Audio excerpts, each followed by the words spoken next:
to this day, I know it's coming, and it is done so well. It doesn't jump. I don't jump from it, but I get you feel it. A chilling sensation that I feel like I can't even say that I get that from most horror movies. It's such a the vibe of it is so well done and very much in keeping with the original film, I feel like.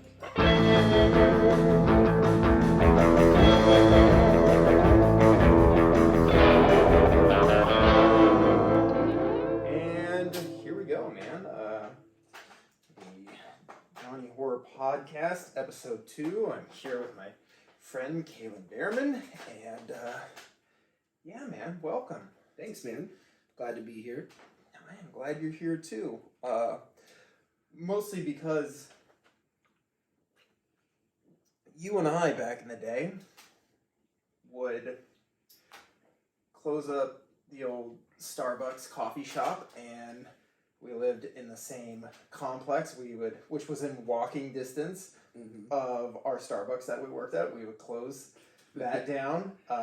We would usually go walk to the Circle K, get ourselves a beer, go back to your house, and then stay up until like 3 or 4 o'clock in the morning just talking about everything, talking about life, movies, and the pursuit of happiness, which I'm not... We've kind of achieved that to some degree. We're happier... I feel like we're happier now than we were then. I don't know. Those are some pretty good times, I would say. So, definitely. There were definitely some good times. But, so... My good man, what did your first like horror movie experience? What like got you into the genre? So my early horror experiences, I didn't think of them as horror experiences. Like I thought of them as like science fiction. So the listeners won't know, but Johnny knew my dad, and my dad was a cinephile, and kind of a science fiction nerd. So I grew up watching movies like The Fly and The Thing and Alien, right? Some of the greatest horror films ever made. Yes. And to me, those weren't horror. They were just cool science fiction movies. And I thought as a kid, and I think this is really funny now because of who I grew up to be, I thought I didn't like horror. Because I just saw, and it's funny, it's kind of topical, I saw all those horror sequels, the low-budget sequels for Friday the 13th and A Nightmare on Elm Street and Halloween, and I thought, oh, horror means, like, bad movies. Yeah. So I quote-unquote didn't like horror, right? Because I was raised by this snobby cinephile of a father. So I quote-unquote didn't like horror. And then I think it was watching the television...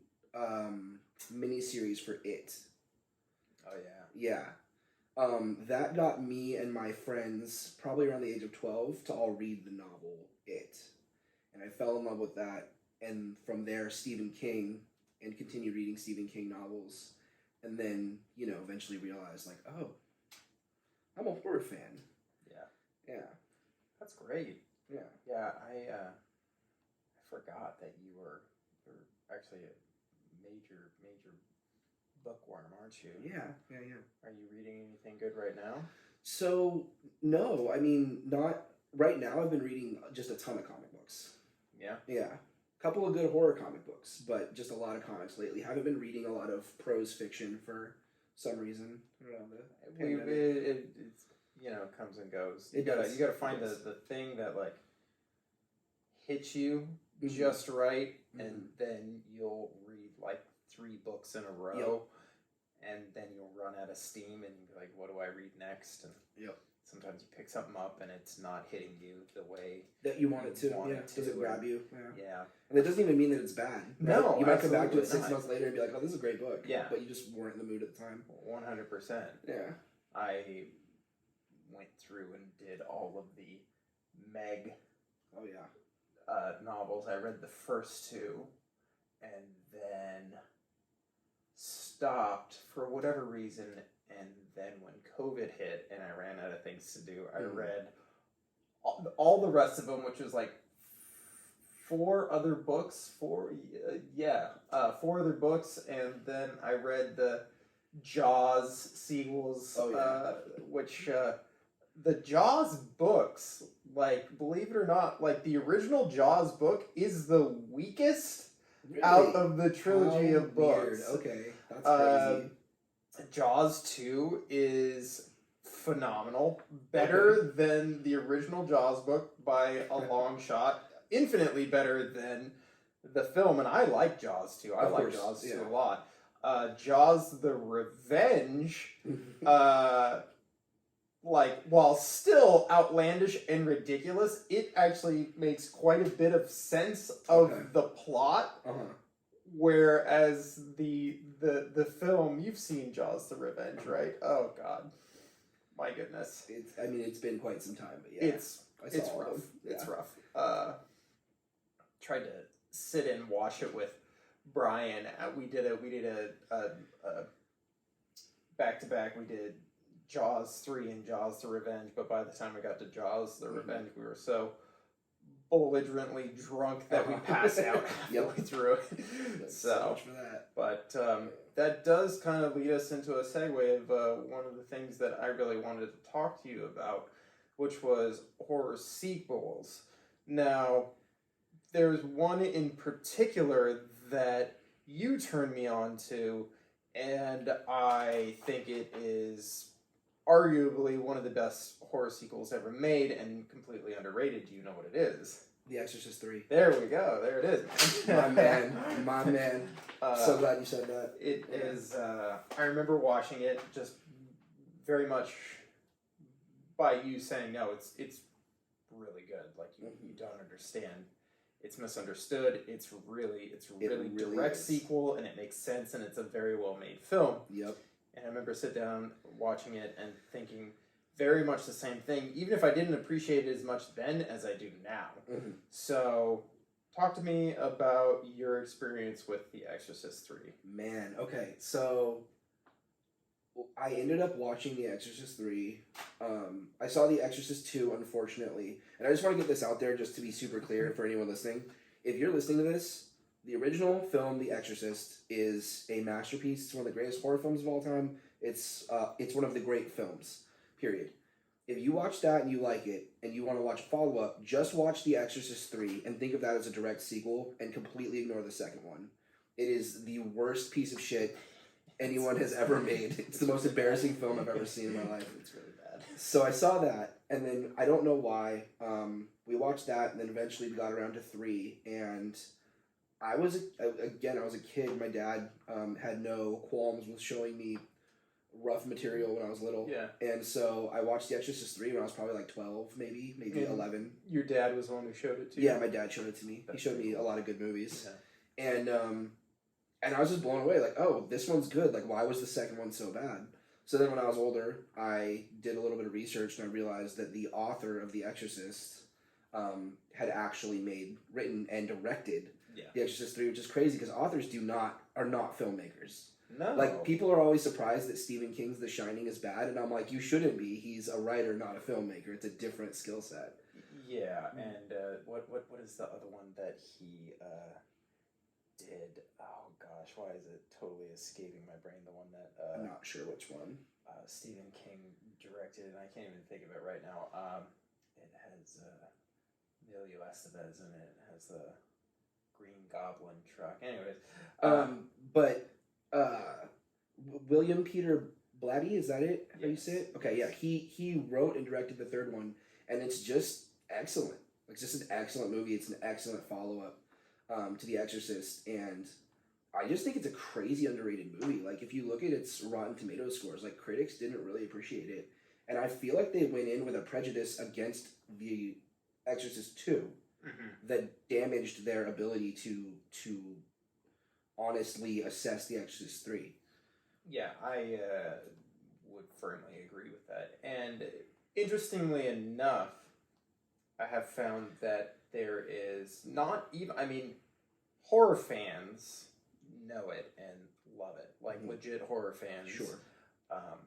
Nerds like us. Enjoy that movie thoroughly. But I watch a lot of videos on like top 10 lists and read a lot of top 10 lists about like scariest moments in film and all of that, and without fail that movie ends up on scariest jump scares of all time. Oh, For the shears Yeah. scene with the sheet. Yes.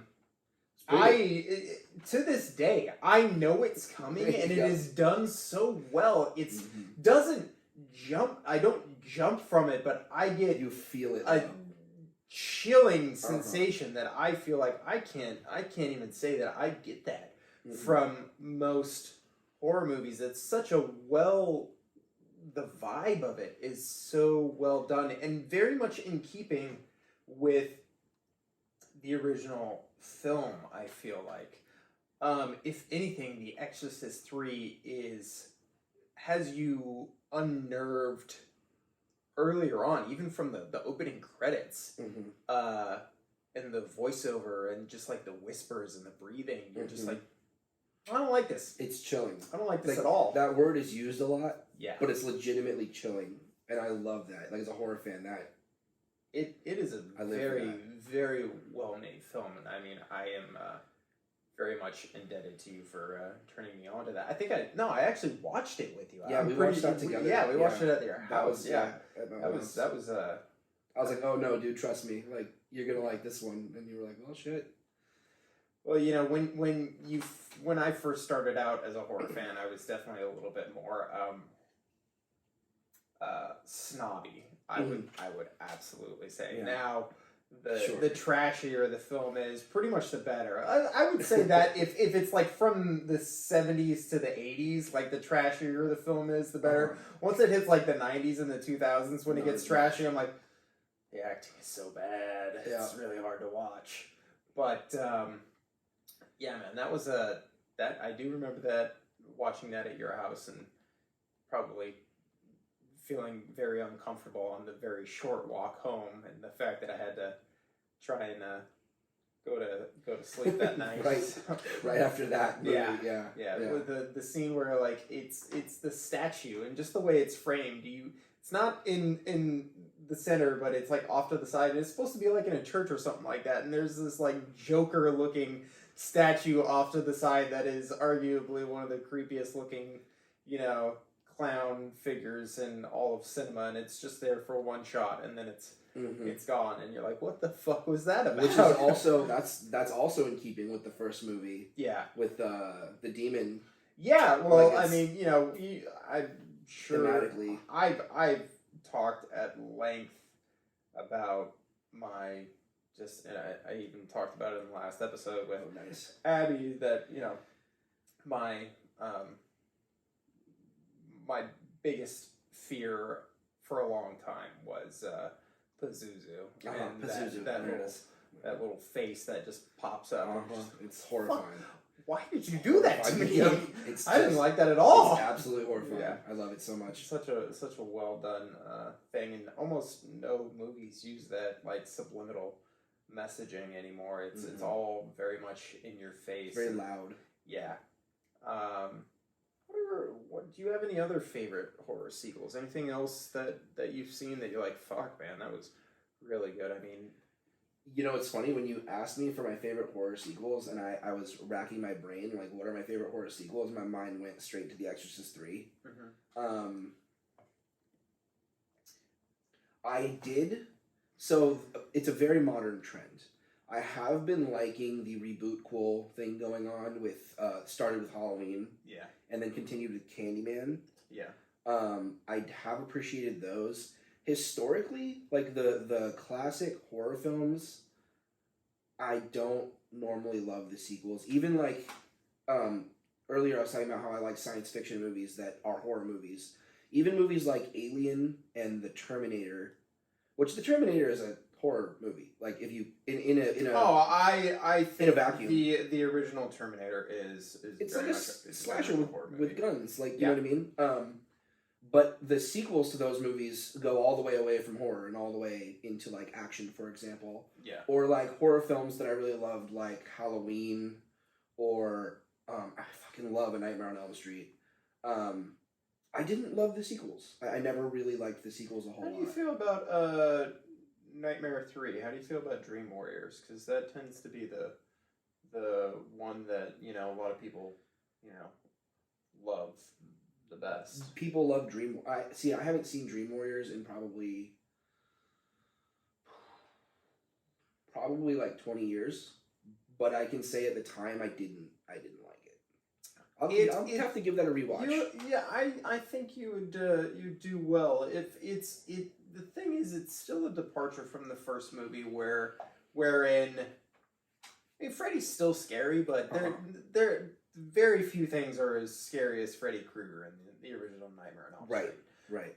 That kept me awake for a very, very long time. The movie is way ahead of its time. Yeah. I mean, the scene with the girl, like, floating and then going up the wall. I mean, that was impressive. They talk at length about how they got her to, like, go up the wall because it was a rotating room, but there's the shot where she comes off of the bed. They had to have done it with wire work, but it's some of the best wire work I've ever seen because she just flies up and then she's just like wobbling in the air, and it's so with their budget. I can't imagine phenomenal. What it would have been like to be like a teenager in 1984 sitting in a movie theater and watching that happen. Like, holy shit, that must have been amazing, mind blowing, and terrifying, because it's one thing for like us that you see the movie, you see the package of the movie, or it's in the social environment. You know who Freddy Krueger is even before you know who Freddy Krueger is. That's right. You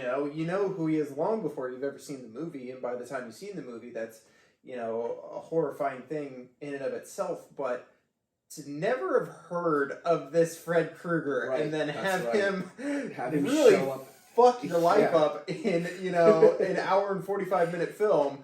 That must have been something sweet. There are things that like I really wish I could have been a part of, as far as, you know, being in a movie theater when it happened for the first time. Obviously Jaws. Absolutely. That would have been fantastic. I can't think, with the exception of something like The Dark Knight, which you already knew was going to be phenomenal. Mm-hmm. Like, I can't think of anything where I saw it and I knew like something special had happened. Maybe the first chapter of it when that came out in 2017. I remember just being like, this is gonna be huge. And it was. Yeah. I'm trying to think if I'm old enough to have seen anything like that. There's, you know, like I didn't see it in theaters, but I mean, like, as far as like a milestone, like something that changed in cinema, The Matrix would. Oh, sure. Well, in that case, I would say Jurassic Park for me. Jurassic Park, if I didn't, again, not one that I saw in theaters, but, you know, because I think I was about 3 years old when Jurassic Park came out. Actually, it came out in June of '93, so I was still like You were like 2, I was 2 years old when Jurassic Park came out. Just a little baby. Mind-blowing to me, because to me, like, I saw it when I was like 4. I saw it when it came out on VHS, and, you know, 4 was... So, to me, in my mind, that movie comes out when I'm 4. Mm-hmm. Even though I know when it did, but that, to me, that's crazy to me. See, I remember seeing that as a little boy in the movie theater and going, whoa, like, what just happened? See, to me... It was amazing. To me, like, Jurassic Park, like, Jaws is clearly my favorite movie of all time. Of course. But Jurassic Park is a very, very, very close second. Yeah. But to me, Jurassic Park is the definition of what a movie is supposed to be. Like, when I sit and watch that movie, I'm there in fucking Jurassic Park. That music, the way it's filmed, everything. I can quote that movie front ways and back ways. It is a perfect film, even with all its imperfections, you know? Such a well-made movie, and I would have killed to have, you know, been a little boy sitting there. It was incredible. Yeah. Were you, how did you deal with the T-Rex? Did it scare you at all? Like, No, I thought it was the coolest thing I'd ever seen in my fucking life. Yeah. I mean, it was exhilarating. Yeah. And when the T-Rex was going after like the little kids, who when you're a little kid, those are your avatar in the movie, right? So that was like a little bit like whoa, but like no, it was just thrilling. It was just incredible. I was just like, it's a fucking T-Rex. Like I was so excited the whole movie, and then I think I felt a little bit of fear too during like the Raptors. Well, Raptor scene is very like one of the best suspense scenes ever put to film. Absolutely. Yeah. But I just thought it was so cool. Yeah. The whole thing was just like I was a little boy. Fuck yeah, dinosaurs. Fucking dinosaurs, yeah, man. It was the coolest thing I'd ever seen. It's one of the things that I'm very hopeful. Have my fingers crossed that the kid's gonna be a dinosaur boy. I'm worried that he's gonna. He definitely likes his cars and things right now, so maybe he'll be a race car boy. But I'm really hoping that really hoping he's a dinosaur boy. Because I definitely was. I had so many Jurassic Park toys. On that note, what are your feelings on Lost World, Jurassic Park?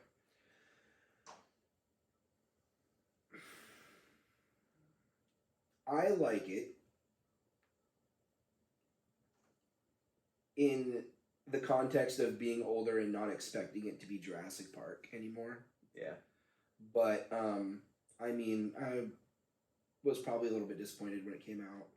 Oh, for sure. It was probably that was one of the most anticipated sequels ever. Yeah. Like, ever. God, what grade was I in? I wasn't quite as little a boy at that point. I was old enough to be disappointed. Yeah.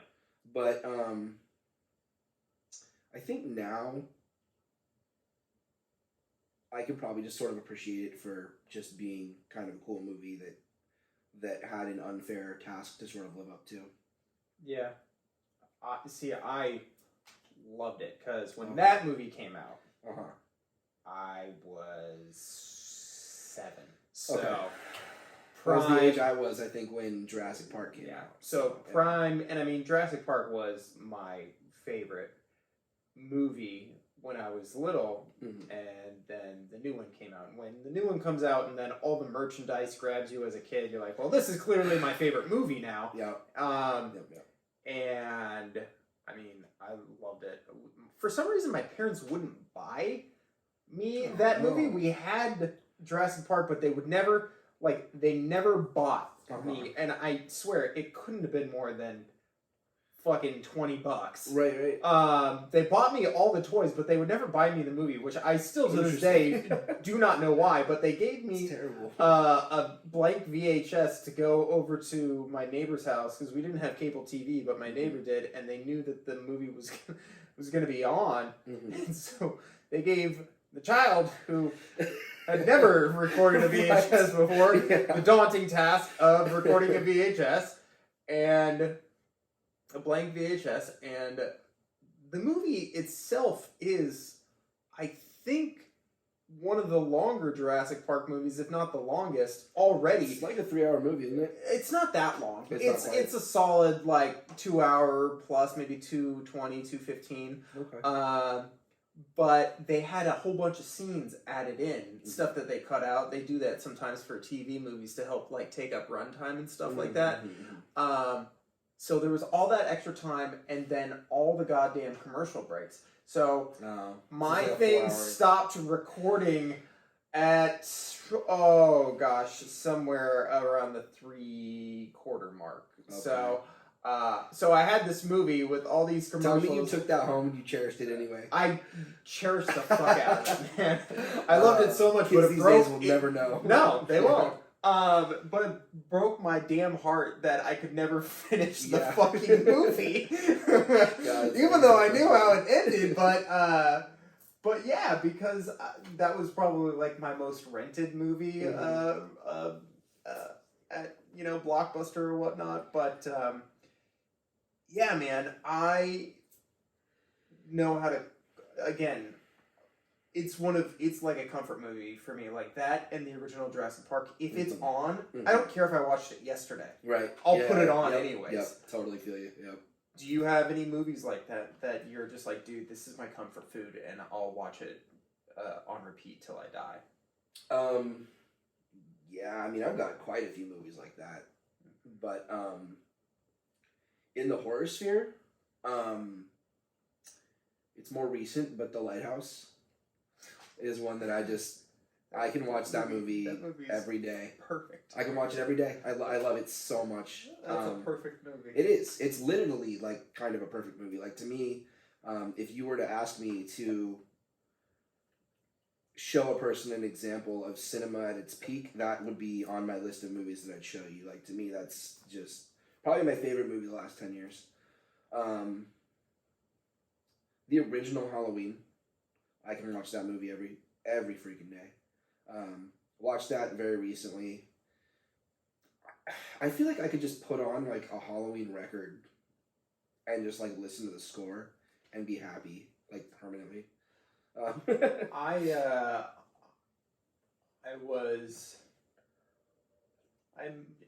That music, I mean, it's my fucking ringtone on my phone. Yeah, no surprise there.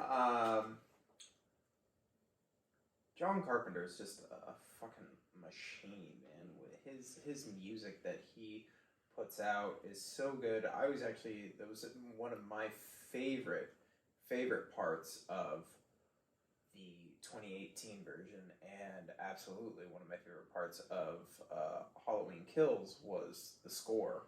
Oh yeah, that's part of like the whole Halloween experience, isn't it? Yeah. Like, that music is just. Before I forget, I wanted to drop one more that's a comfort food horror movie, Poltergeist. Poltergeist. I love Poltergeist so much. I was talking to a buddy of mine about that recently. A buddy of mine that doesn't watch horror movies, but cited Poltergeist as something that scarred him. Really? As a child. Okay. And he was like, yeah, dude, the fucking clown and that's what I said. I was like, yeah, that's the only thing I think of that's actually rough, like rough. But... Well, I think, definitely, like, for me, if I saw that as a kid, that would have fucked me up for sure. Yeah. Yeah, dude, the face scene to this day, I'm just like, damn. Like, yeah, it's pretty brutal. Yeah, man, it's gnarly. Brutal. Yeah. That's like, I think that is one of the last movies of that caliber to get a PG rating. Yep. That was back when they still put pretty legit kinds of things in PG movies. That was, I mean, Spielberg was kind of the last bastion of that. Not that, I know it's not technically a Spielberg movie, but, because it was also, that was when, Temple of Doom got a PG, and it was like, that's not a PG movie. Well, Temple of Doom was the last one. Oh, okay.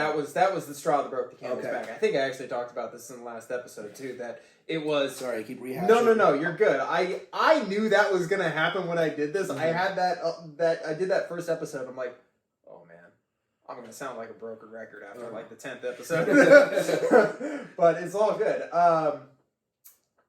Yeah, that was the thing that like people were like, no man, this needs to be an R rating. Yeah. And Spielberg was like, what if we just had something in between? You right, know? Right. So he's the reason that we have a PG-13 rating. Okay, that makes sense. Yeah. Oh. Yeah, Poltergeist is, and it's funny. I try to explain this to my girlfriend.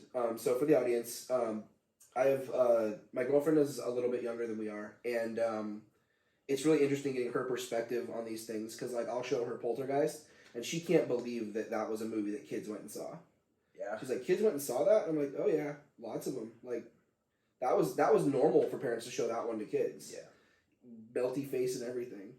Or like Indiana Jones, like in the Temple of Doom, like kids went and saw that movie. Yeah. It's gruesome. So yeah. It's changed a little bit since then. Even to this day, like I think there's a lot of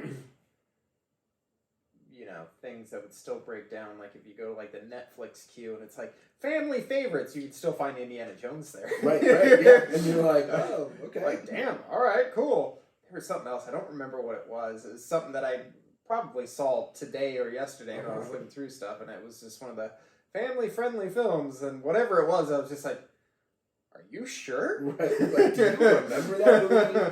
Because I do. Yeah, that's great. Yeah, Poltergeist is a good one. That is actually, I've had I know a lot of my horror fan friends are big fans of the second and third Poltergeist movies, and I actually have them both like recorded to watch, and I've had them recorded to watch for years, and I still haven't done it. Haven't seen them. Yeah, I haven't seen them. I see again, like the 80s trash, like a lot of the things that most people wouldn't even go near are the things that like I've been really getting into as of the past couple of years. I'm not sure if you saw In Search of Darkness. It is, so far it's a 2-part documentary with the third coming out in the next year or so, but they're each like 3.5 hours long. Okay. Oh, excuse me, 4.5 hours long. Oh, okay. Quite a bit. They are documentaries about like all the horror films of the 80s, and Nice. I watched the first part, and I just was like, my love for horror was re-energized times 1,000, and I had to go through and watch as many of those films as I could. And a lot of these were an exciting time.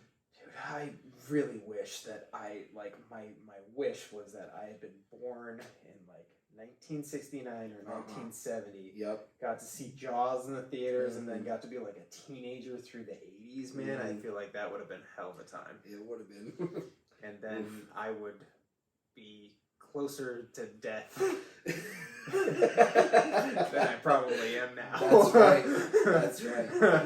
And win-win-win. You know, get the hell off of this godforsaken planet already, and into the next dimension. That's right. So, what did you think of the most recent Halloween sequel, Halloween Kills? Okay, so I have some negative complaints for it. I want to hear. I would like to. We can spend a hot minute on this. Okay. I feel like this is something that people, for the 3 people that might tune in, they're definitely not getting this far into it. But Halloween Kills came out 2.5 weeks ago, 3 weeks ago now almost, and a lot of people watched that movie, and it is a very divisive film, and even for those of us, me, who really enjoyed the film, upon my second viewing, I was like, man, okay, this film's pretty rough. Okay, yes, exactly. And again, I still liked it. My big thing that I will say, and I'll hand this over to you, is that I don't know what more you want from a Halloween film. Like, it's stupid characters that just get murdered by Michael Myers. Like, that's all the first film was. That's true, yeah. And he's just about as badass as he's ever been, and he's like 65 years old. So, and the music was really good. So that's all I wanted from the film. Sure. So those expectations were met. A lot of my other drawbacks just go to writing and creative choices that I'm like, poor K. Right, exactly. That's my shtick. So, for those of you who don't know, I'm a writer. I am an aspiring author, I guess is what you would call someone like me. And I care a lot about story. I am a cinephile, and I love the cinematic aspects of film. But for me, all of that serves the story. And if the story isn't as good as I want it to be, then the movie's just not as good as I want it to be. Typically. There are probably some exceptions. But for the most part, that's how I am with things, right? So, I walked away from the movie. I went and saw it opening night, of course. And I walked away from the movie being like, look, I got what I really came for. Like, I got Michael Myers walking around with a big-ass knife, looking fucking cool, and spooky fucking music playing, and Michael Myers killing people. What do you want? The scenes... I'll say that actually for a little bit later. I just had the complaint that, like, story wise it didn't all make sense, didn't all quite add up. there was a little bit of a suggestion of like a supernatural element. I don't know how deep we want to go into spoilers here. Spoiler alert! Spoiler alert. So it's basically suggested at the end of the movie that Michael Myers is literally immortal. And I just think that's so fucking stupid because it's suggested from the first movie on that, like, we should fear that there could be something supernatural about Michael. But part of the beauty of it is that there's not necessarily either. And there probably, like, there sort of probably isn't, right? Like, in the first movie, we see a gun unloaded into Michael Myers. He's not wearing a bulletproof vest. There's a gun unloaded into his torso, and he falls down from a second story, and he runs away.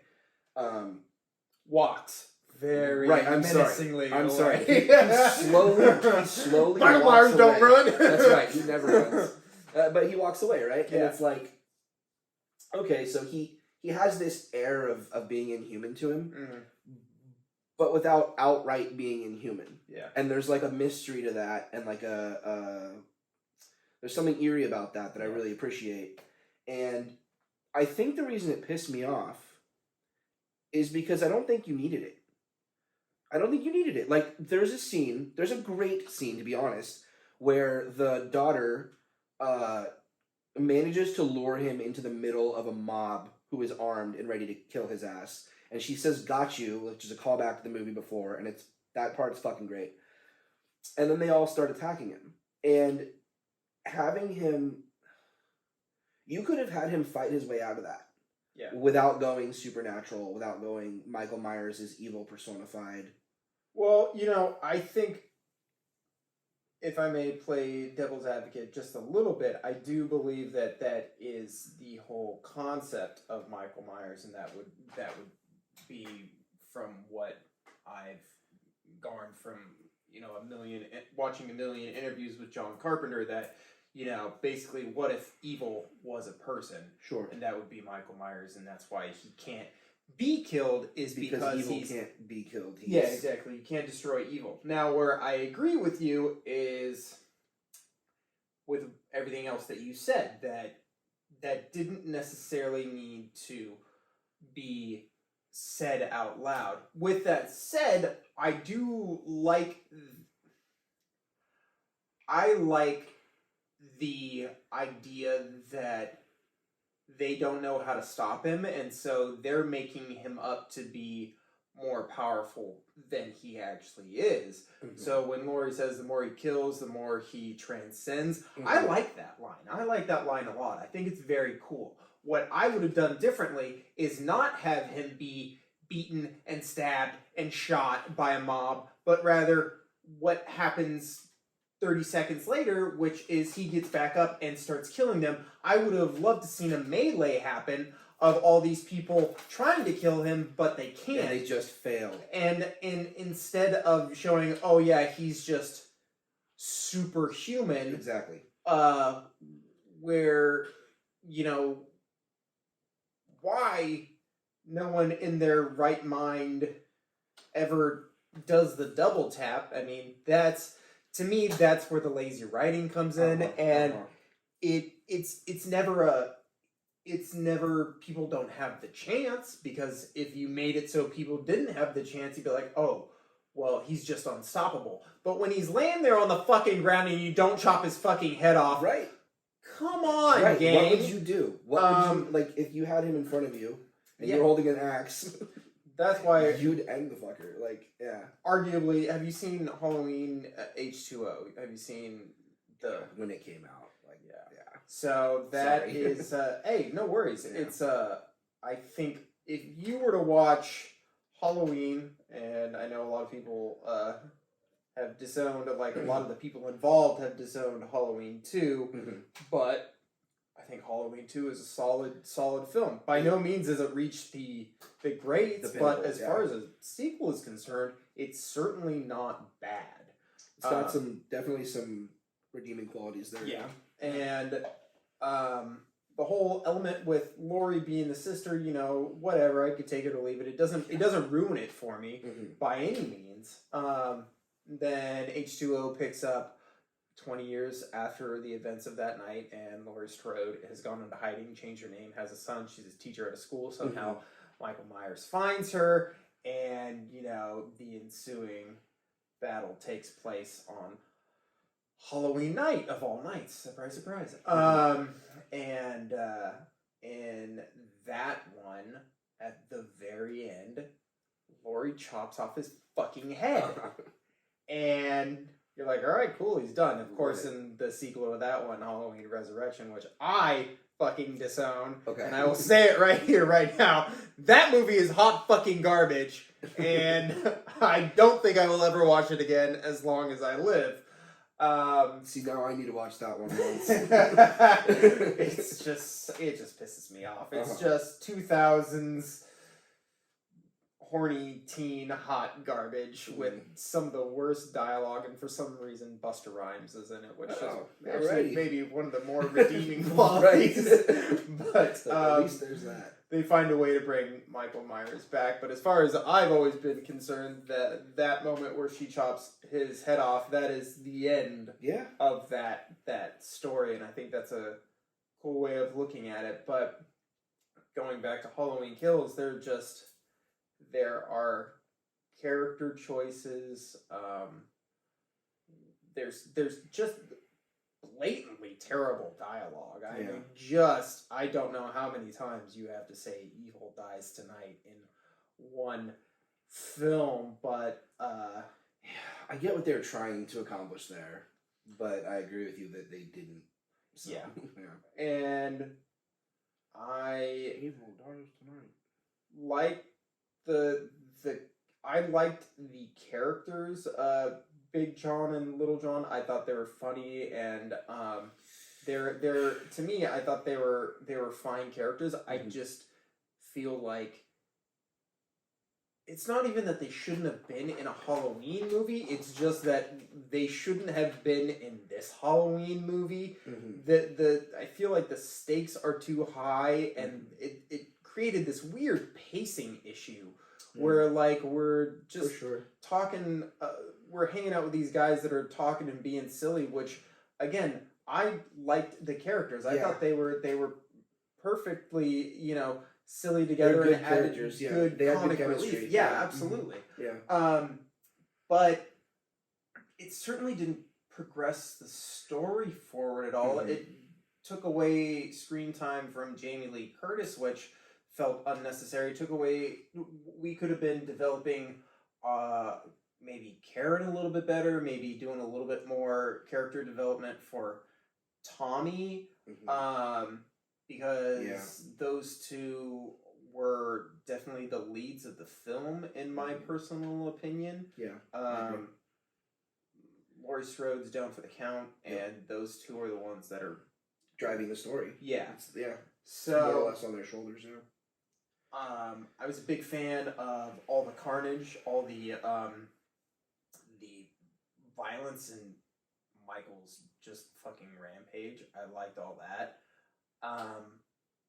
But yeah, man, there was definitely some weird stuff in there that I was just like, and even the flashback stuff, I thought it all looked good and it all sounded good. I wasn't sure what the point of it was, really. Do you think it might have just been showing off that they could do that? I maybe to a degree. Because I will say, to an extent, for me, it just worked in just that sense. Like, just cutting to this footage that looks like it's from the 70s with that music playing got me a couple times, like, good. Where I was like, the first time I watched it, I was losing my shit. I was like, we watched it at our house, you know? So I'm like, they're slapping Celeste. I'm like, look at this! Look at it! I was like, it looks like it's from... Why the fuck? Like, and I say this in my review. Everyone do this? Like, anytime there's ever a flashback to anything that's ever been done before, why aren't people trying to make it look like the original film? No one ever does it. That was the first time I had ever seen it been done, at least to the perfection that it was done. It's really cool. The thing that really got me is that if you listen, their sound in that film is different than the sound of the rest of the film. I'm like, oh my god. I geeked out too. That I was to like, me was fucking bitchin'. Yeah, it was. But I didn't understand what Hawkins killing the cop and then the whole bit with Dr. Loomis and how that somehow made it Hawkins' fault that Michael didn't get killed. No. I don't understand how any of that came into play. Yeah. So that was a funky thing for me. Bringing back characters like Lonnie and the nurse and Tommy, just to have them all fucking killed in this movie, like it does. There's no pathos. They needed to be around longer for you to really care. Yeah. Especially knowing that this movie is leading into another movie. Yeah. Like, and you burned a lot of your cards. And my biggest thing with it, and again, this is something that I talk about in my review, is that it's the ending where they kill off Tommy, they kill off Karen, and Laurie Strode's doing a voiceover, and it's done like that. And I'm like, why? Yeah. These are people that you want us to care about. I'm assuming you want us to care about their death, or is it just so we can rush all through this and get to the next movie, which case... Yep. Shame on you. Yep. Because that's not how you're supposed to make a movie. That's right. That's how I felt too. And I mean, again, I liked the film well enough. Sure. You know, I had fun with it. But again, my expectations are fairly low for a Halloween film. I'm not expecting Christopher Nolan levels of course greatness. Right. I probably went with higher expectations than you. I liked Halloween 2018 more than you. I see that one is one that I like. I have a lot of my gripes with Halloween Kills are also similar gripes that I had with 2018, like random stuff that just there's so many random things littered in both films. I'm like creative choices. I'm like, why did you do that? Why did you edit that way? Why did the person say that line? What does that even mean? My big thing that caught me, and still to this day catches me off guard, because I think it's such a weird cut, and it doesn't have nearly the impact that it's supposed to say, and I remember seeing it in the theaters, and just having my heart sink a little bit, was the opening scene, masterfully done. Perfect, adds suspense, creepy, so well shot, looks beautiful. Everything with the mask is fantastic, and then that cut, say something, and then it cuts to Halloween and the titles roll. I'm like, what am I supposed to be feeling right there? Sure. Like, if they had done a different cut, where, like, if they had played it off, didn't have Michael look, and then he turns his head and you see his scratched out eyeball from the first one, and then we cut to black. Then you get a little bit more of a, oh baby, here we go, sort of deal. Just like weird things like that, all throughout the 2018 version. Weird dialogue beats that just don't mesh well, like where just the way people talk, it's not how people communicate. That's a big thing with me, when people just talk weird. And I mean, I know sometimes people talk weird, but not everyone should talk weird. And that's a big thing with the 2018 version and Halloween Kills, is the dialogue is melodramatic to obscene levels. Just like people saying when they're like, at least 3 different people talk about how Michael Myers has haunted this town for 40 years. And you're like, shut the fuck out, bro. No one even talks like the that. Fucking guy's murdering a family down the street right now, and it's going to be more people than the night that fucker killed 3 teenagers, you know? That's what I was going to say, is like, especially in this continuity, where like Michael Myers basically killed, you know, in totality, including his sister, and the cop afterwards. In this continuity, he killed a total of like 6 people like 40 years ago. Yeah. Like, that sucks, but like also 40 years later, a town gets over 6 people getting killed. Yeah. You know what I mean? Like, God, that probably sounds really callous. I don't mean to sound callous, but no, but it's a little dramatic. You know what I mean? Like, absolutely. People wouldn't still be like, oh my God, that mask. Like, Michael Myers. It was 43 years ago. They would not be fucking talking about it. At a fucking talent show. Right. Again, exactly. Weird fucking shit where like they doing this talent show. You don't even see this talent show. It's just happening, and then Tommy gets up there and starts talking about. And I was waiting for for a joke to happen. I was waiting for something to happen because it gets so melodramatic, excuse me, for lack of a better word, and it just doesn't stop, and you're like, okay, this has got kind of a weird tone here. Like, there's awkward, just weird tonal things, and I think a lot of that stems from David Gordon Green and what's his name? Why can't I think of his name right now? Danny McBride being comedy guys.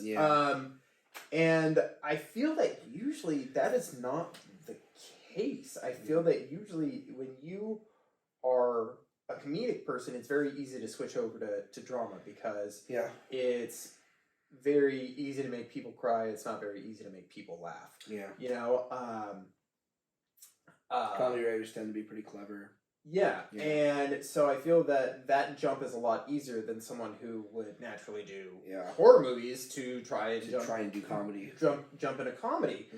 I just feel that whoever is in charge of dialing certain things down just didn't, or maybe they did a lot of improv or something, but there's just some tonal things that just don't mesh well. That being said, I like both of those films. I think I gave Halloween Kills like an obscene 8 out of 10 on my thing, and that was again before I watched it a second time. In retrospect, I'd probably give it like a 6.5. Sure. But I was living off the high. I think I recorded the review like a day afterwards, and I was just like, "Fuck yeah! Do you remember the scene with the pumpkins and they're all on fire and floating towards you?" That was great. See, for me, I thought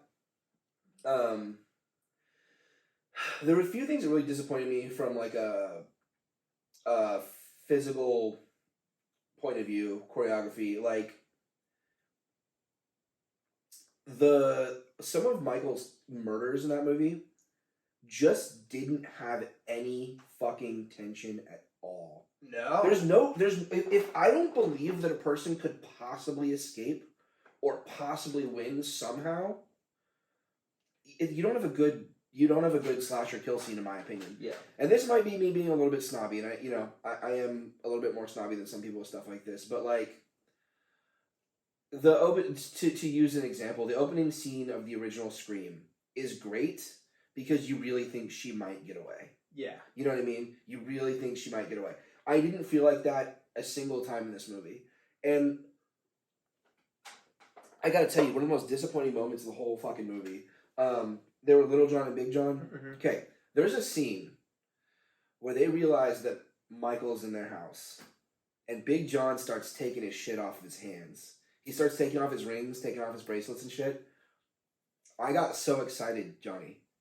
I thought, oh, he's a former professional boxer, or a former Navy SEAL, or he used to be a Shylock. You know what I mean? He's a bad motherfucker, and he's looking for trouble. And I got so excited because I thought that that's what they were telegraphing. Yeah. Like a dude taking off all of his shit, like, here we go. And then it was just two guys who were both total wimps, grabbing little tiny knives and getting butchered. And there was no tension, nothing interesting happening. Well, I might stop you right there and say that's a motherfucker getting stabbed in the armpit. It's fucking interesting. I remember Celeste was just like, "Oh fuck! Did he get stabbed in the armpit?" I was like, "Yeah." I was like, "Ow!" Just that's not supposed to happen. Right. Of all the places that you're allowed to get stabbed, not the armpit. Let me stay away from the armpits. But yes, please continue. Well, no, I just wanted some. I wanted some tension. I wanted some conflict. No, I agree. The scene where he murders the old people is just like. Yeah, well, there's nothing to it. Like, I also have a big issue, and this is something that also they did in the 2018 version, where they introduced all these teenage characters and then didn't have them do anything until you're like, all right, cool. This is the next time I see you is you 15 minutes before you're gonna die, basically, and I know that this is what is setting that up. Yeah. And I don't care. Right. Like, you're not going to do a damn thing. Like, nothing's going to happen. It's not, there's nothing, there's no pathos. We don't care about these characters because we haven't been given time to care about them. Right. Or they're being introduced specifically to be killed. Right. The old couple, I knew that that's why they were showing up. Yep. That they were going to be killed. Yep. All right. As much as I like that motherfucker being stabbed in the back with the knives, just because that just shows Michael being Michael, Michael being vicious. And I do feel that we have needed more of that, and I was happy to get that.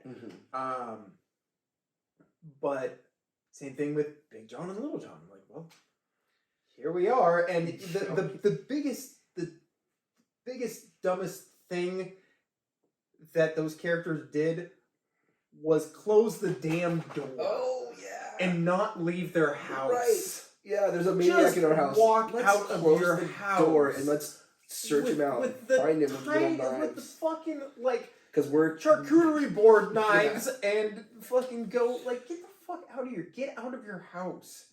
Don't be stupid. And that's like one of my big things that I talk about in my reviews is stupid horror movie people doing stupid horror movie people things. The idiot plot. It's shit that I cannot requires abide. Everyone to be stupid in order for the story to keep moving forward. Yeah. It's like, that's not good storytelling. Again, that's lazy writing. I mean, sometimes there are excuses for that, or it can be done well.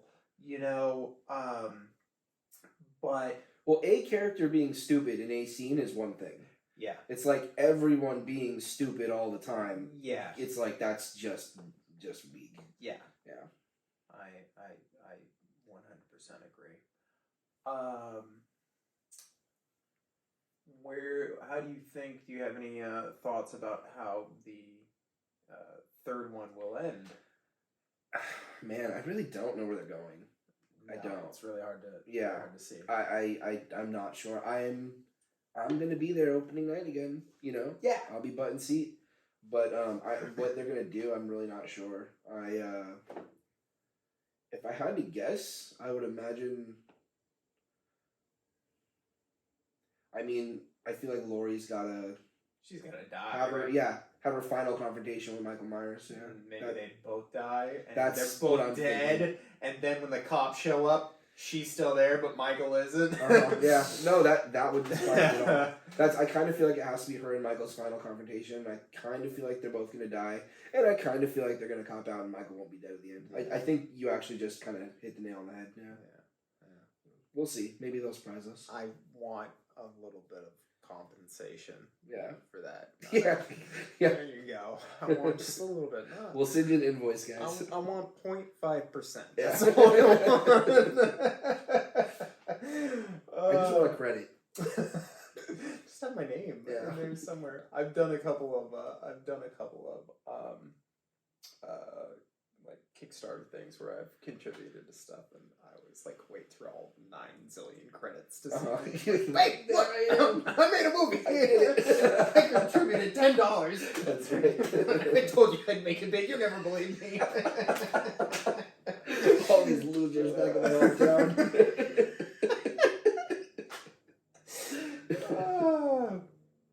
Oh yeah. How you doing? Do you need to take a break? Do you need more water or anything? You doing all right? We can take a quick break. Yeah, we'll take a quick little break.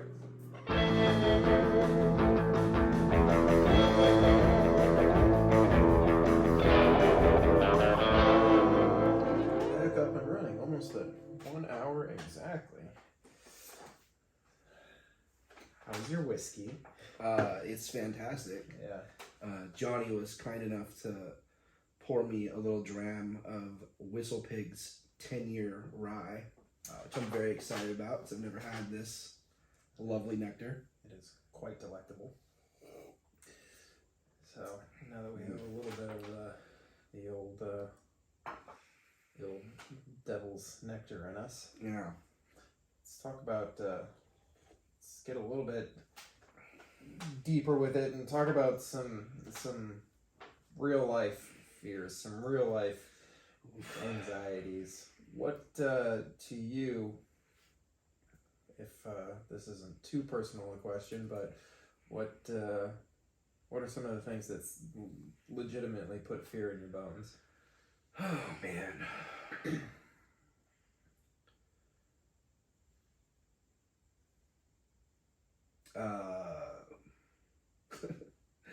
Societal collapse, environmental collapse, like If we're not. I worry a lot.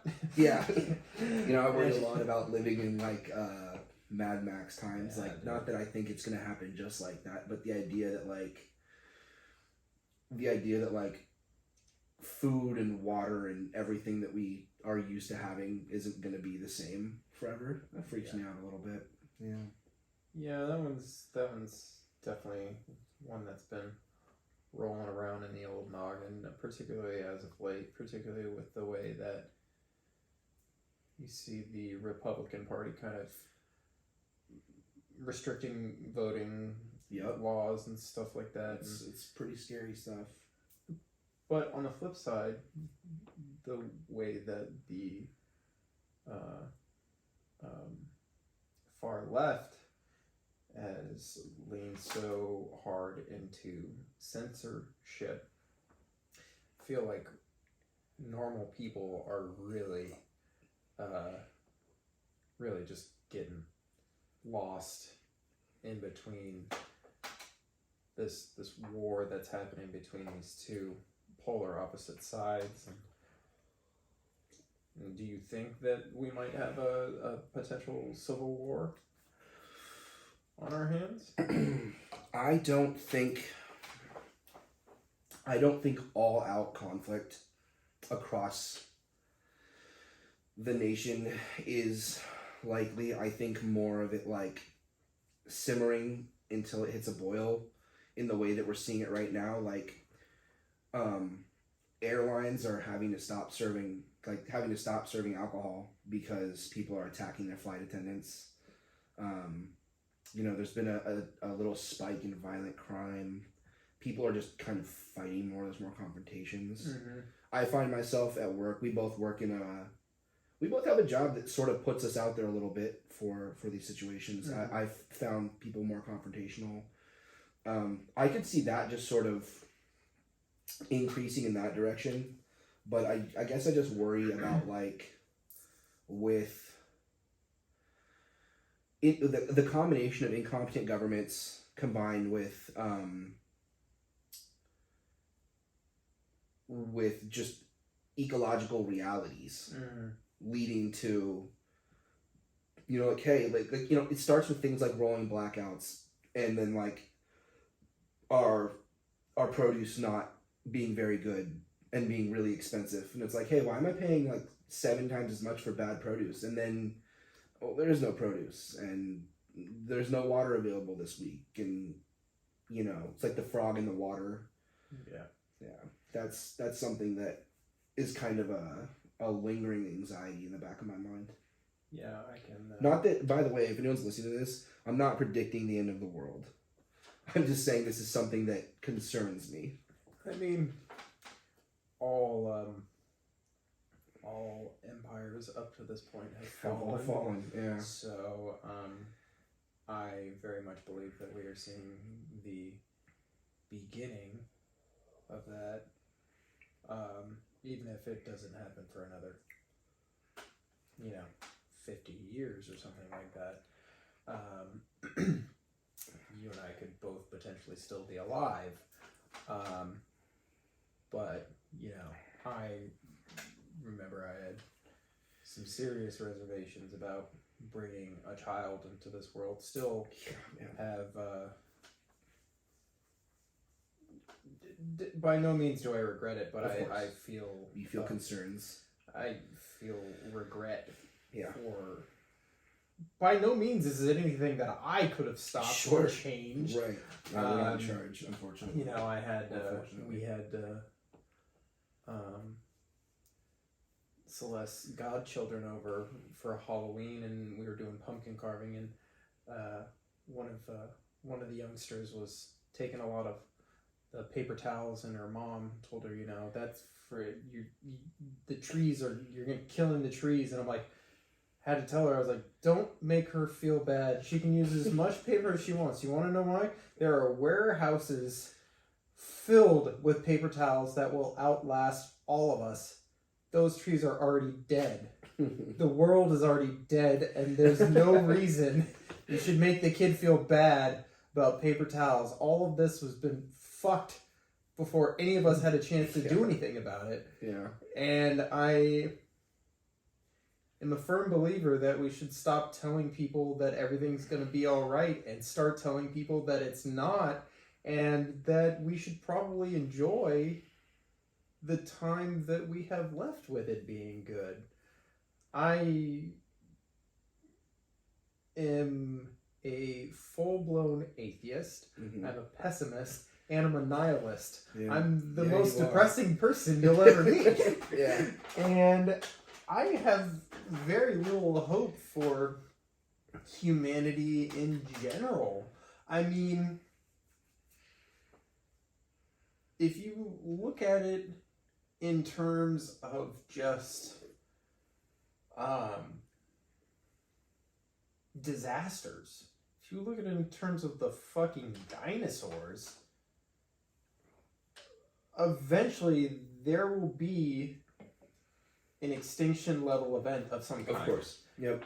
And that to be fair, an extinction level event that takes out humanity could literally be not only not in our lifetimes or his lifetime, but it could be a million years from now. Now, do you want the scariest movie that I've watched in recent memory, because it was so well done in such a realistic fashion, and really is probably my worst nightmare, whether it's unrealistic or not, is have you heard the film Greenland with Gerard Butler? I have. I didn't see it. Should I have seen it? It was like the little movie that kind of came out in the middle of COVID when they're like, we're going to reopen up the theaters, right? Something like that. And I think it ended up doing pretty okay, and I think it released on VOD and all that, and it did very well and was very well rated for a Gerard Butler movie. And I mean that not, and I really like him. I just know that, you know, his movies don't always get a lot of love. And it's a movie about a comet that wipes out humanity, basically. Yeah. And it is done in such a realistic fashion. It's not Armageddon. It's not Deep Impact. It's done in a way where it's like, everyone's going to die, and we're going to try and save the ones that can rebuild humanity, basically. And of course, with all the drama and everything going wrong that could go wrong, and, you know, it's a last minute sort of deal. But that, to me, scares the living hell out of me, because the idea that you can't, there's nothing you can do. Every other bad thing, you could theoretically try and fight it, try and survive it. There's a way in the back of your mind where you're like, I could possibly survive a zombie outbreak. I could possibly survive a shark attack. I could possibly survive a, slasher killer coming after me. Sure. You know? There are all these Especially things. that one. Yeah, very much so. Yeah. Fucking run. I'll Don't run. stop. Or Ever. I'm gonna fuck you up. Just get in your car and drive out of town. Why don't more people do keep that? the windows rolled up. Drive out of town, for real. But the idea that everyone that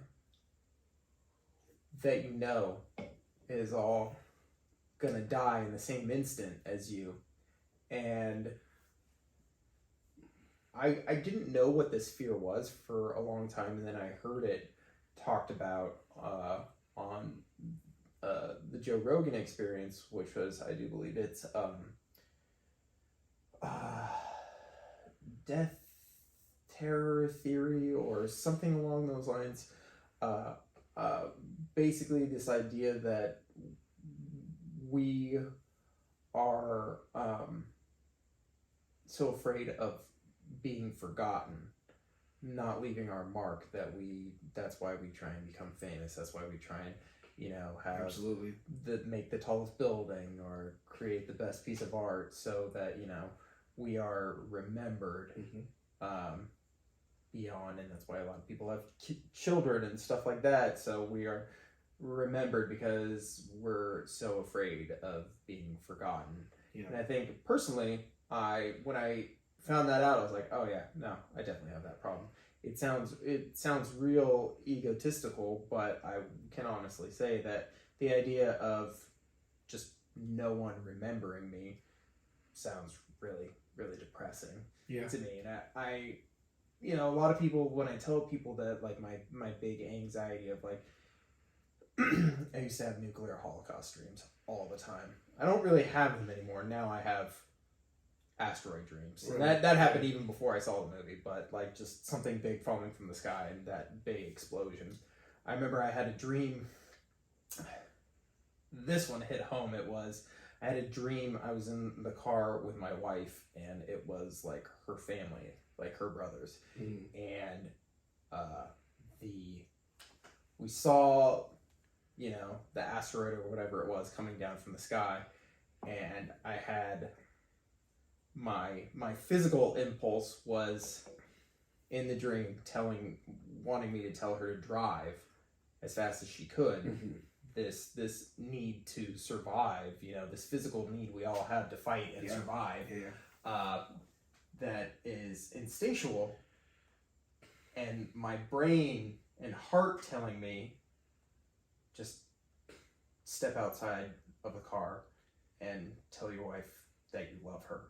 Right. Like, those two things arguing inside my brain. And, then I woke up. But that anxiety of, like, well, if we all die at the same time, no one's going to remember me.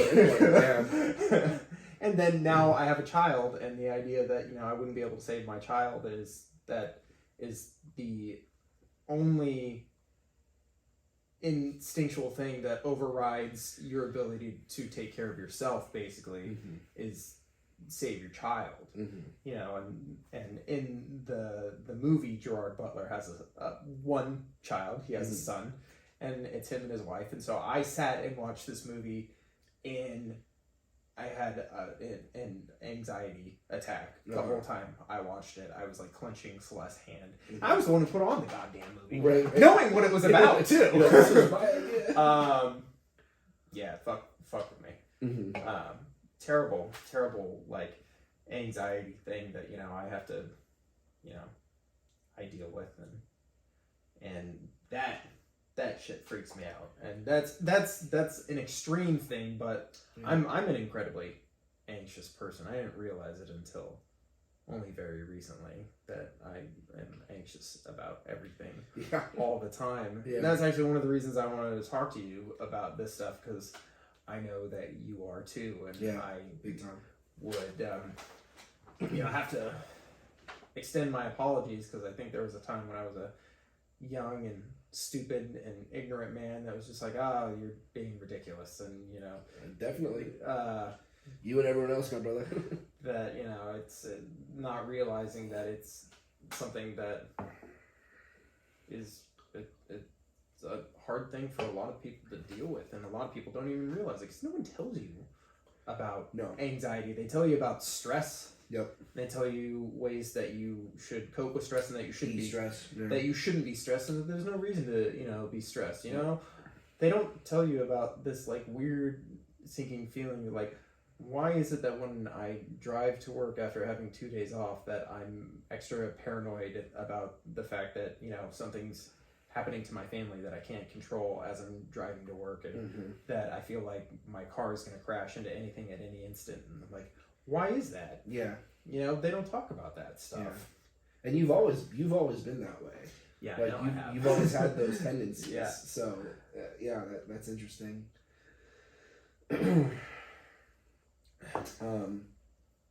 I mean, anxiety is a normal response. So here's the thing. Anxiety disorders are called disorders, and I'm not arguing with like doctors or psychiatrists or anyone who's much smarter than I am. But I think that being anxious is a natural progression when you are intelligent and you live in the world we live in. Yeah. Like life is anxiety inducing. Yeah. Like you are met with stressors constantly. Yeah. There's many things to be worried about. You have to be worried about. I mean, you have plenty of things to be worried about. I'm not saying that like to like. No, but I agree with you, and Yeah. I will point these things out to people on a regular basis, and this is why I say that I'm a pessimist, because people at work will be like, oh, this is so da da da da, and this shift is so bad. I'm like, yeah, well, I mean, you could die on your way to work and it'll Right, all be over. They're like, exactly. oh my god. I'm like, what?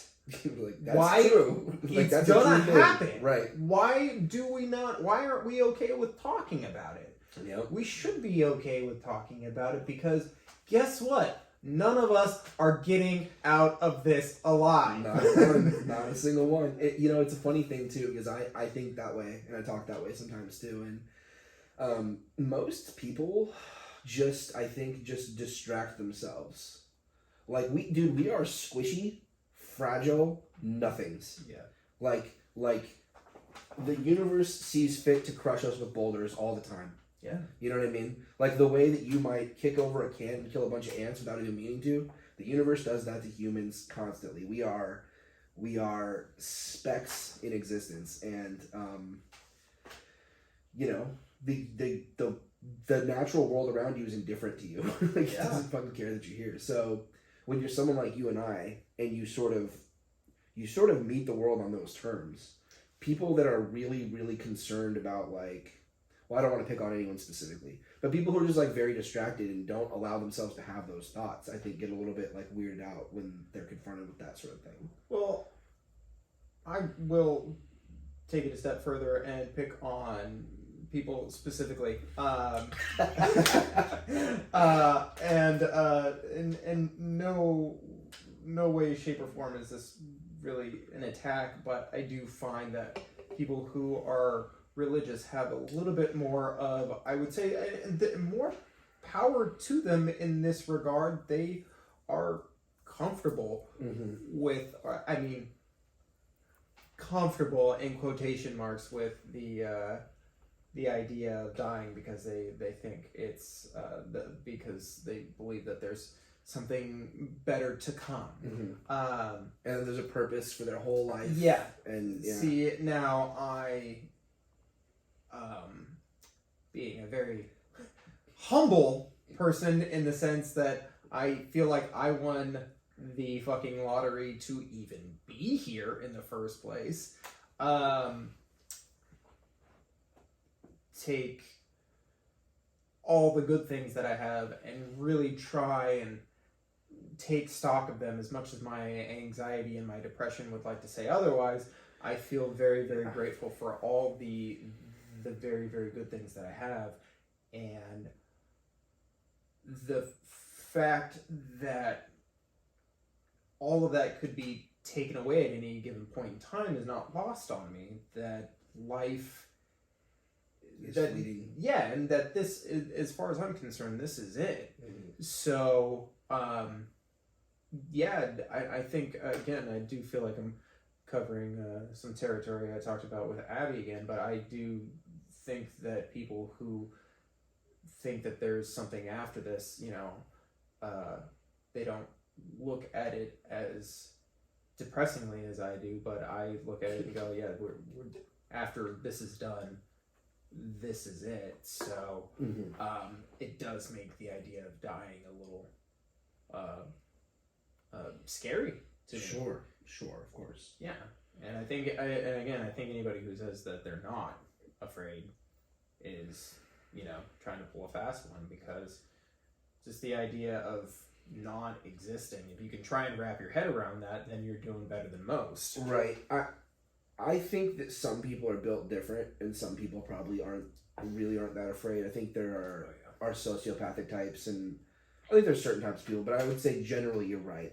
You're biologically designed to be afraid of dying. We're supposed to survive. That's our biological imperative.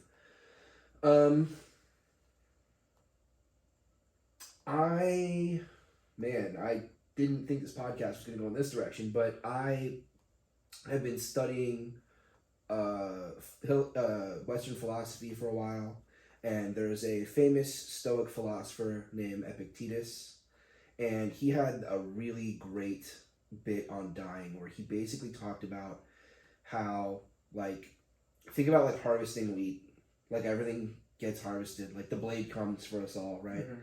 And his thing was that you can't think your way into not dying. You can't do anything to make yourself not die. So the only thing you can control is the way that you think about dying. And he didn't mean that in the sense of deluding yourself, but just giving yourself the perspective of you are part of the whole. Yeah. And you are here and then you're not, because that's how things work. And you don't have to attach extra fear and anxiety to it, because, how bad was life before you were born? Yeah, that's the way I always try and think of it. That is always the way I try and think of it. How bad was that? So. I think Mark Twain was the one who said, "I was perfectly okay before I was born, and I think I'll be perfectly okay afterwards." Yeah. And so, does that erase the anxiety? No, but I think it makes it better. No, and I agree with you. And really, really, in my darkest moments, that's what I lean on. Mm-hmm. I had to, I was talking to my sister about it, sometime back when I was like, oh yeah, I think about dying every day. And she's like, yeah.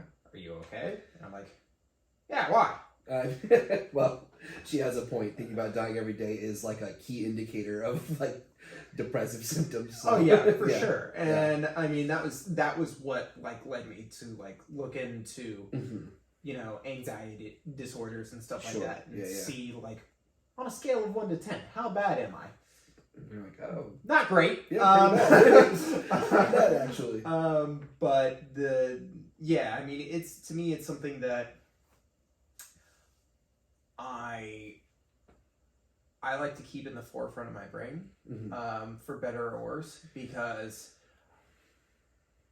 I'm just such a type A personality that I like to be prepared, and being prepared for death. The idea that I don't necessarily, I don't know, I can't quite put it into words. I just don't. I understand what you're trying to say. I do. Don't want it to catch me by surprise, sort mm-hmm. of a deal, and I don't want it to be something that, I don't want to ever think it can't happen to me, Sure, I feel absolutely. I feel like most of the human race just deludes themselves thinks to thinking they're immortal. It won't happen, Yeah. because it hasn't happened. Right. And then we could really buy into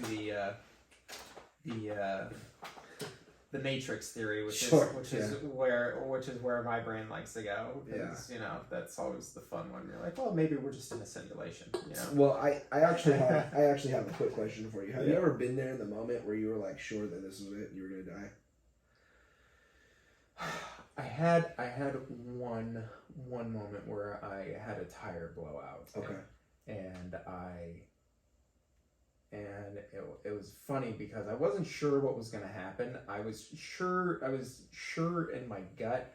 I was going about 40 to 45 miles an hour, mm-hmm. and my rear tire blows out, and I start spinning, and then I start spinning very the other direction. Scary. Yeah. And I was on whatever it is. I do believe it's Telegraph. Okay. And I think it's Telegraph. You're in a lot of danger. And it was right where Johnson is. Yeah. And it was 3 lanes wide, Mm-hmm. and I was in the left lane, and I was going back and forth in between lanes when I was spinning. And in that moment, at first I was like, all right, this is going to hurt, and I might die. Right. And then all that went out of my brain, and as I'm spinning there, I'm seeing dollar signs. I'm like, well, I'm going to crash into a car, I'm going to have to pay for this, and then I'm going to have to pay for my car. And then I launched up onto the sidewalk, and my car hit, and the back part of my car is higher.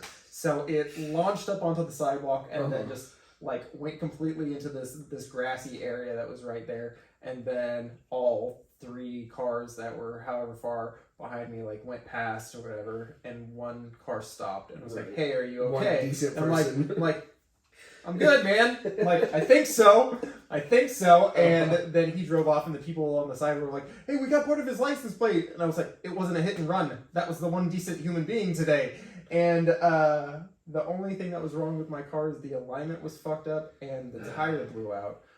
But there was that moment of like, yeah, That's it. like, that could like be it. again, this, like, I wasn't at first I was like, oh, I'm gonna die, because that is actually like one of my, it's amplified 1,000% now, but that was always an anxiety of mine, is what if I have a tire blowout.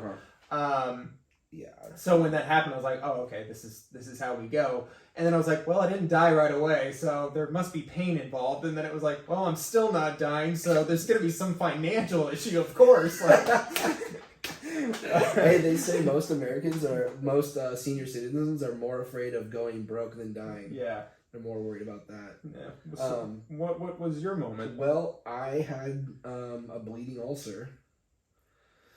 I threw up copious amounts of blood and lost consciousness in my kitchen. And I woke up on the kitchen floor fully understanding that I had lost consciousness from blood loss. And knowing that I had an open bleed inside of my body where I couldn't take a towel and stop myself from bleeding, right? So I know I'm bleeding internally, and I know that I lost consciousness standing up from bleeding internally. I tried to get up again, and I lost consciousness again. I fell on the floor, and then I threw up again. Just a ton of blood. So much blood. And Yeah, that'll do it. I thought that was it. And I gotta tell you, it wasn't not scary, but it wasn't as bad as I believe a lot of people may have worked themselves up into believing. Like, in that moment where it was like, oh fuck, I'm probably gonna die right now, it wasn't like, I was thinking like, well, shit, I would rather not die right now. Like, definitely was thinking that I didn't want to, but I wasn't thinking, I don't know.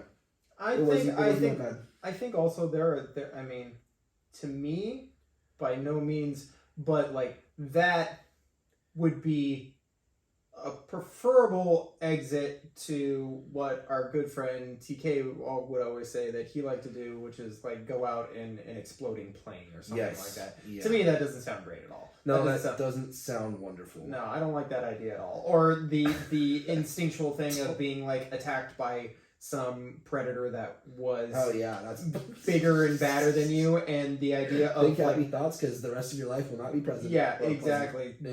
The idea of like your instinct just kicking in so much that you're, and I imagine that would be a pretty terrible death.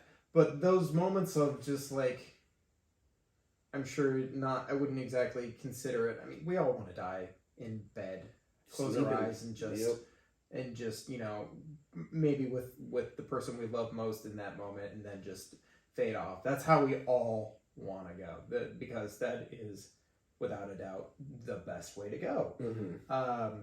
Yeah, no one's over here rooting to get attacked by a bear. No, maybe TK. yeah. Shout out to TK. He wants to go fight a bear for sure. Of course he does.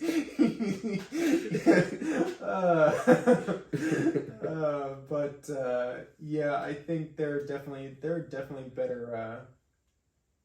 better routes to go. Ways that are a little bit less stress inducing. I will tell you this, I would have thought of bleeding to death as one of the worst ways to go beforehand, and now I do not. Yeah. Anyway, This got really damn. I got dark. Yeah, just really macabre. Yeah, but hey, this is the Jony Horror Podcast, and not the Johnny Friendly Lovey Dovey Hearts and Rainbows podcast. Well, yeah, sure. We can have that podcast. Right, I would love to have that podcast. I don't think this isn't quite the Jony Horror Podcast. This is more like the Johnny existential terror / you're going to die podcast. Well, I think that's all kind of filled in the blanks right there. I think, I don't know, horror at the end of the day is a way that we deal with our anxieties, which is probably why it's my favorite genre. I think it's interesting that we're both people would be considered clinically anxious, and we're both so drawn to horror, and particularly we love anything that we find that we consider at all actually scary, because that can be kind of hard to find sometimes. I think that's interesting. I think that it is a very hard thing, and that's why that Gerard Butler movie was exhilarating, and I don't think I'll ever watch it again. Very well made film, but that was a type of fear that was a little too real, right? Too real for me. Something that I think is a very, very plausible thing, that if there were an asteroid or a comet that was big enough to destroy us, that would come in the next 5 to 10 years, we wouldn't be able to do anything about it. This is not going to be a Michael Bay, Bruce Willis saves the day sort of scenario. I think we will very much be, fucked. Yeah, I mean, it's possible. They do have there are contingencies that exist for those situations, but that don't mean they would work. So, I mean, it's nice to know that they at least have something in mind. There's multiple plans for what you would do if it's really crazy. Not to go all the way off topic, but there's in the military they sort of plan for every possible eventuality. They actually have a zombie apocalypse plan. They just don't call it a zombie apocalypse plan. They call it a mass rabies outbreak plan. Well, out of all of the fantastic sort of apocalyptic scenarios, I mean, that one is obviously the one that we as a society are most drawn to, probably because we think it's the one that is most likely. And we also... zombies? Yeah. Huh. I would think that if there... I think it's possible, but I wouldn't call it likely. I wouldn't, but out of... I don't know, like giant ants attacking. I'd be more inclined to expect an alien invasion. Really? Yeah. Now let's dabble in this a little bit, because this is something. Obviously, I don't think I'm gonna be splitting any hairs right now saying that there's something out there, one way or another. Yeah. There's something out there. Yeah. Now, it's pretty simple logic. Life is a phenomena that occurs in the universe. Yeah. And it's a big fucking universe. Yeah. Yeah. And now, are you of the mind that they are in the same dimension as us? Yes. Yes. Yes. I think if there's extra dimensional shit going on, that's way outside of my understanding. But talking about within the space that we live in, do I think that if you and I could jump into a Buzz Lightyear's rocket ship and we could just hop the stars forever, would we find living things? Yeah. Yeah. I do. I firmly believe that. Now, do you think that they would be hostile? I think that if we were to find life that was intelligent, which I think eventually you would, I think that it's very up in the air. You'll notice on planet Earth that a lot of predators are also pretty intelligent comparatively. Yeah. Right? Plants, for example, we eat plants and we're smarter than plants, right? Yeah. Human beings are the smartest animals on Earth, and we're also the apex predator on Earth. Yeah. So there's that kind of train of thought, but then there's also just because we're an apex predator doesn't mean if we go and find aliens, especially if we got advanced enough to the point where we will go out and actively find aliens, would we be there to cause harm? Like, it's very likely that we might not be. So I think that's very up in the air. I wouldn't expect them to be hostile. Yeah, I think that, well, from our standpoint, because I don't know if I've thought of it from that perspective before, that if you were to, if mankind was to go find another planet, odds are we would not go in and start blowing shit up. Right. I can't see that. We would be very curious. We would want to get to know them. Probably want to study them, more or less break bread in some way, shape, or form, because I think that is the natural way of being.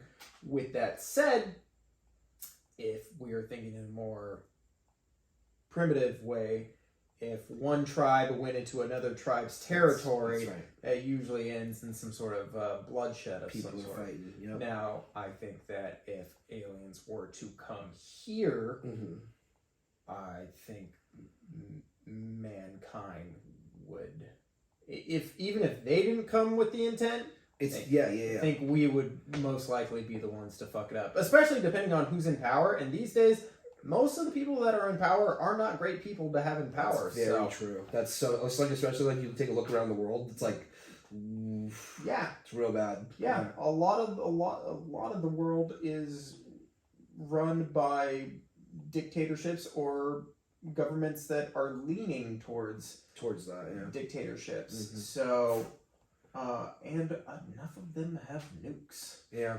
So, yeah, I think that is a very real possibility that, that being said, hopefully we would work under the idea that, we would kind of want to all band together and fight the one thing. I don't have faith in humanity that way. I don't necessarily either. I don't see us banding together against a common enemy. It's possible. I have a thought I want to throw out there with you though. So you're talking about how like people are reactive and violent, and that's true. But like, think of how like recently Congress like had to actually talk about UFOs, what they call unidentified aerial phenomena, UAFs they had to call them, or UAPs, whatever. Anyway, because there's like legitimately these things that can't be explained that like kind of sound like aliens. I'm not saying that that's what they are, but like it's very suspicious. Like things that move in a way that like don't make sense from a physics perspective, from the way we understand locomotion. Like things that can dip from like the atmosphere to under the sea and then back up, and like with movement patterns that don't make sense, and without any kind of visible combustion, and it sounds like alien technology. Now I've heard a lot of people and a lot of my friends argue that it's just government tech, but like show me the engineer who can explain that. Show me the physicist who can explain that. Like they can't hide technology that's 500 years ahead of us. There's no school where you can go learn that shit. Yeah. It just doesn't totally add up to me. So like if those things happened to be aliens, what I would assume is that they're studying us without contacting us because of that concern. And because they're so much more advanced than us, they can just peek in, check us out, maybe make a little bit of contact like they would with our aircraft, and then dip. And they don't have to worry about the confrontation because they don't really give us the opportunity. Yeah. That's actually a very, very good way of looking at it. I would probably agree with that 100%. Again, aliens are so outside of the realm of my concern that me too. I mean, like I don't go around my day like, the people that stress the fuck out about aliens, I'm like, why? Right. Yeah. Really, the horrors of the world are probably too much for them, that they have to start fantasizing about the horrors of the stars. But,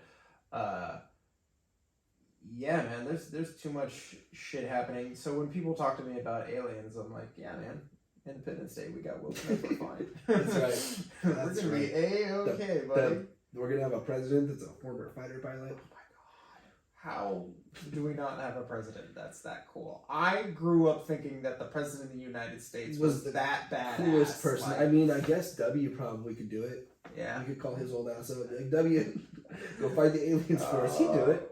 Yeah, he actually would. Yeah. Gutsy motherfucker. Yeah. Joe Biden would fall asleep. Joe Biden would be like, this is boring. Oh God! What a terrible time to be a politician. Yeah. Or a person whose life is influenced by politicians. America. America. Hoorah. Well, in closing, I would just like to see what you're interested in seeing. I know that there are a couple of horror films coming out. The big one being the Scream continuation, whether or not we're calling that a reboot, even though it is a proper sequel, but it's also Scream. Right. I just stop doing that. I Yeah. don't like it. Yeah. I didn't like it when they did it with The Thing back in 2011. I didn't like it when they did it with Halloween. Mm-hmm. Just like I realize there's no creativity, but Okay, and I don't. I don't necessarily need the Halloween dash. The night Michael came back. Sure, yeah. However many times, but like I would have been down for Halloween H40. Like Right. I think that's the unofficial title for it. Mm-hmm. Is there anything that you can think of, even regular movie wise? Doesn't even have to be horror. What are you excited for that's coming out?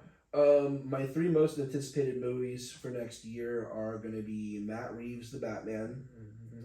It's hard to even talk about that one. I get real excited. Robert Eggers' The Northman. Yes. And Jordan Peele's Nope. Nope. Yeah. Those are the ones that really get me. I love me some Robert Eggers. I already kind of mentioned that. I already fangirled about him a little bit, talking about The Lighthouse. I love Jordan Peele. Yeah. Yeah. And since we just need to geek out about the Batman. Let's go. Because I told you, I think you were the first person. Actually, I think you might have been. I think I messaged Brian first, but I think you were a solid second. Because I was so taken aback by how fucking amazing that trailer was that I watched it and rewatched it, and then was just so in awe, and then I was like, holy shit, I gotta talk to Kalen. How, dude, it's the most Batman looking thing that has ever been put on live action as far as I'm concerned. So by a lot. Like it feels so sincerely Batman. Yeah. It like, I don't know how long it's been since you've read The Long Halloween. It's been a minute, but like there's a like presence to Tim Sale's artwork. Yes. In that, there's this gothic presence to it. You can feel that in that movie trailer. You're like, well, my main gripe with The Dark Knight and The Dark Knight Rises, I didn't have this problem in Batman Begins. Batman Begins, it feels like Gotham. It does. The other movies, it does not. And it feels like Batman. Batman Begins feels more like Batman. Yeah. Yeah. And they're in fucking Gotham in that movie. Yes. Man. Yes. It's dark. It's got, you know how Batman the Animated Series was animated on black paper? Yeah. It's got that feel, doesn't it? Like, don't you get that black paper feel there in those shots, and the color grading and the lighting?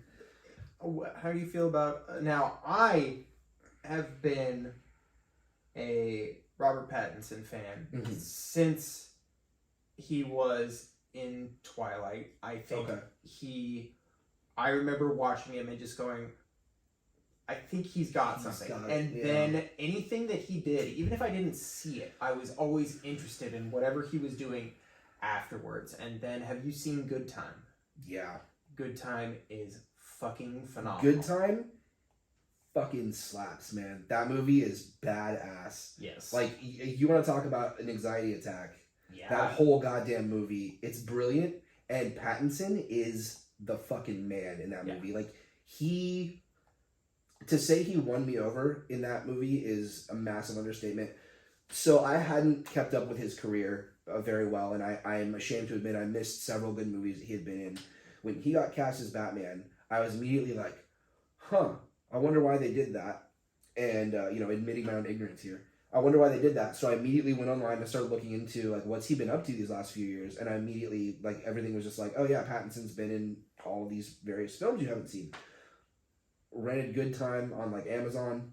Watched it with my girlfriend. And was just like, that kid's gonna fucking kill it as Batman. He's gonna he's so good. Yeah. And not just that, like, he was great in an indie flick that no one saw called The Rover. I have that one recorded. I've been wanting to watch it for a long time. So I thought it was a good movie. My lady didn't like the movie so much, but Pattinson's performance in it is fucking incredible. He was great in The Lost City of Z. He's incredible in The Lighthouse. Yeah. He's just a killer actor. He's just one of the best. And something Matt Reeves said when he was talking about casting Pattinson hit me. He said, he's not just this incredible actor who's like a chameleon who can be anything you tell him to be. He said he's the kind of person that has the soul that you would want to play Batman. And that's some weird shit to say. Yeah. But you gotta think that he means it. And I feel like you can kind of feel that when you see him in that suit and the presence he brings to it. Dude, there is a legitimate presence, and this is just from the trailers, but when I see him in that Batman suit, I'm like, that fucker is scary, man. He's scary. Yeah. And Batman should be scary. When you don't know who he is, like, Batman should be scary. There's a legitimate edge to him that he brings to these roles that you're just like, oh, whoa, you feel it. There's like a danger to it. I fucking love the anger because you got a little bit of that. You got a little bit of that with Christian Bale. Yeah. Like, not nearly as much. He's very, very reserved. When he lets go as Batman, you can see it, and it's badass. But Batman is never as angry as he needs to be. Except, I would say, with the exception of probably the animated series. While it's not nearly, doesn't lend itself to that level of violence. Sure. Fucking Kevin Conroy is the most pissed off Batman I've ever seen. He's angry, and that man wants some fucking justice. Yep. And I love, like, how unhinged Batman is in this. And I read about how they talked about how he hasn't dialed it in yet. He doesn't even know what he is, and he's just pure rage. Right. Which is really exciting to see. Selena Kyle looks amazing. Yeah. Everything that they do, like, that looks like Catwoman from the comics. The way she's like fucking flying around. The way she moves. Yeah, dude. Yeah. Perfect. She seems to really, really be nailing, like, the presence of that character for sure, yeah. I want to know, like, how you just know with these casting decisions, like how they knew Colin Farrell could be I have no that idea. Fucking penguin, man. Like, even his voice sounds nothing. Not even a hint of Colin Farrell. And I'm just so excited about that. And then Paul, is it Dano? Paul Dano. Yeah. That man is good. He's brilliant. Everything he said. So and he's the person we've gotten to see the least amount of. And he's going to be amazing. Yeah. He's going to be amazing. How exciting is it to see, like, a dark version of the Riddler being put to screen? Incredible. It's fantastic. And, like, a director saying he wants to make a Hitchcockian Batman movie, and it's just like, man, I've waited my whole life for that. Yeah, it's very exciting. I just watched that trailer and I just got fucking choked up, man. I was like, this is fucking Batman. And that's one of those things that, like, harkens back to the anxiety thing where I'm like, man, I hope I see this before I die. Dude, I have had that thought so many times because there was a pandemic and they, like, kicked the movie away, and I was like, dude, knowing my luck, I'm definitely gonna fucking die of COVID before I can go see the Batman. And it was so funny when that second trailer came out, the first real big trailer. I watched that with my girlfriend, and right as it ended, she was like, I'm definitely gonna die before I get to see that. I was just like, damn. This movie's really hitting people when they're saying shit like that. That's 100% has been my thought. I'm just like, please, it'll all be worth it if I get to see that. Just get right to this damn movie. And then, they'll show me the post-credit scene or whatever it is. They're like, Oh, all right, no. just let me see the sequel, please. Well, thank you, my friend. This has been a lot of fun. I appreciate it. Absolutely. We'll do it again sometime. Indeed. All right, man. Thanks for watching, everybody. Thanks for listening, and we'll see you again next time.